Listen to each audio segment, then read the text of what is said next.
Hello, I am the Godless Engineer, and today on Mythicist Monday we are talking about a miraculous birth. The birth of Jesus, of course. Because it's all miraculous and magical and shit. Our earliest gospel, Mark, does not have any kind of account for the miraculous birth of Jesus. Neither does the Gospel of John either, but Gospel of John's fucking Republican as shit and is out there.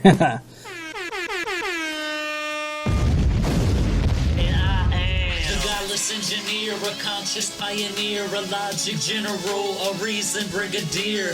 More bullshit from the pulpit. Meet me in the comment section and you get schooled, bitch. The Godless Engineer. What the Gospel of John does do is give us an idea of the epiphany that happened. That's when God basically adopted Jesus Christ right then and just was like, boom, you're my son, you're the Christ, you're the Messiah. Now in Mark, Jesus' friends and his family and his own mom, Mary, had no fucking idea that he was supposed to be all special and shit. In fact, it never happened for them. Not at all. I mean, come on. If an angel appeared to Mary and declared the son that she's about to have as son of the Most High, don't you think she might remember that shit? Like, even as a dream. I mean, come on. God sat there and he sent his angel down and even promised him the throne of David. Wouldn't you remember that? I mean, you would know that it would make sense because your husband is supposedly a descendant of David. So, I mean, what the fuck? I mean, what? How the hell? And then in Mark 3:31, he calls himself the Son of Man, which, you know, is a spiritual term. But I mean, he just comes right out the gate. He's like, boom, motherfucker, I'm the Son of Man. What you got? And guess what? His friends, family, his mother, guess what all they did? They were all like, damn, dude, you's a crazy motherfucker. You know that? Shut that shit up. You about to get stoned, Jesus. Jesus, your ass about to get stoned. They went ape shit all over his ass for calling himself the Son of Man. So, yes, I'm fairly certain that if God came down, or, well, not God, but his angel, if his angel came down and was like, yo, you's about to have a baby, and he's pretty fucking important to the guy up there in the clouds, even Mary's 14-year-old ass would have remembered that shit, and she wouldn't have called her son crazy when he was like, yep, I know who my father is. And now we all know that Christians were all going crazy about killing some pagan motherfuckers. But one thing that came about prior to Jesus' birth narrative being established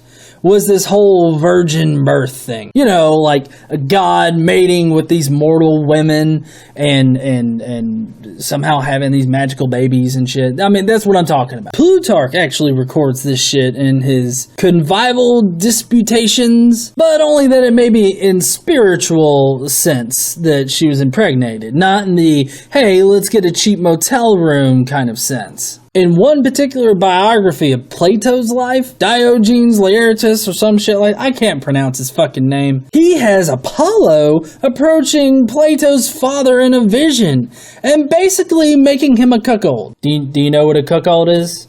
Okay, that's when the one husband says, hey, yo, I'm fucking your wife, and then he proceeds to fuck the guy's wife right there in front of him.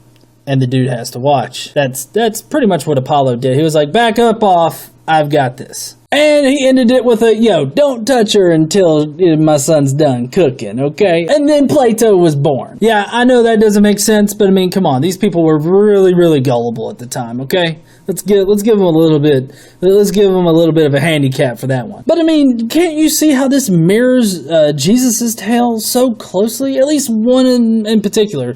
That's where the angel comes down and actually speaks to Joseph, where, you know, he comes down and tells Joseph, like, look, okay, Joseph, this is what's going down, okay? God, he's busy fucking your girl. Now hold up, Joseph. Now listen, he's gonna need to borrow your girl for about 9 months. All right, Joseph, you gotta back up off and don't touch that pussy. You got it? That's pretty much what the angel came down and told Joseph. I mean, of course, it was said in more biblical terms, of course, but you know, same fucking thing. But yeah, so let's see. Plato's father is a cuckold. Joseph's a cuckold. Oh man, there's just a whole bunch of cuckolds in these fucking religions. Now we also know that not everybody was willing to jump on this whole miraculous birth bandwagon that all these fuckers had going around back then. Justin Martyr records this in his dialogue with Trypho. Basically, he talks about how these people don't buy into these pagan ideas of miraculous birth, of gods coming down, mating with mortal women and having children. They don't like how pagan it sounds to be introduced into their Christian religion. Now, there's another problem with Mark's story, because Joseph actually tries to pull kind of a Republican move by today's standards. He tries to have the matter handled quietly. You know, just shuffle her off. Kind of like that one Republican guy that, you know, he was standing against abortion and bodily autonomy and everything, and then all the while he's up there preaching about biblical values as it applies to abortion, and but he's shoving his mistress off into the back door of the Planned Parenthood building in order to get an abortion. So yeah, that's basically that's kind of what Joseph did here. I mean, he wanted to handle it quietly so that nobody knew what was going on. Too bad, so sad for him, because that's not how the Jewish law works. It would have to be public, and she would have been stoned to fuck and shit. She would have been stoned to death, is basically it. I mean, there's no getting around that. Because, you know, God is good all the time, and all the time, God is good. In Luke, however, God actually has the angel come down and talk to Mary herself. And so, basically, the angel came down and was like, yo, Mary, hold up there, girl. Now listen, Yahweh, and that big motherfucker up there, he needs to borrow your womb for about 9 months, okay? And this is the only way that he can come down here on earth, is that he's got to come down, he's got to come inside you and impregnate you with himself. And then you're going to birth him, and then he's going to die sometime later. But he's going to be the son of man, and he's going to be promised the throne of David, okay? That's what's going to happen to you, youngin'. But it's going to be God's baby, okay? That is supposedly what happened, but in the actual text, that's not how it's written. Because it's written as saying that Mary is currently betrothed to Joseph, and the angel comes down and says, hey, you're about to have a baby. And then she's like, oh, but I've never known the touch of a man. And this is really peculiar, because she's about to be betrothed to a person that's descended from David. So, I mean, wouldn't she, just in context here, you would think that she would automatically be like, oh, okay, so I'm going to get married, and then he's going to knock me up, and then, boom, I'm going to have a baby, and he's going to be this important person. But no, she's like, I've never known the touch of a man. How am I pregnant? And as if, as soon as the angel talked to her right then, she was pregnant or something. But, you know, in context of the sentence, it just doesn't make sense.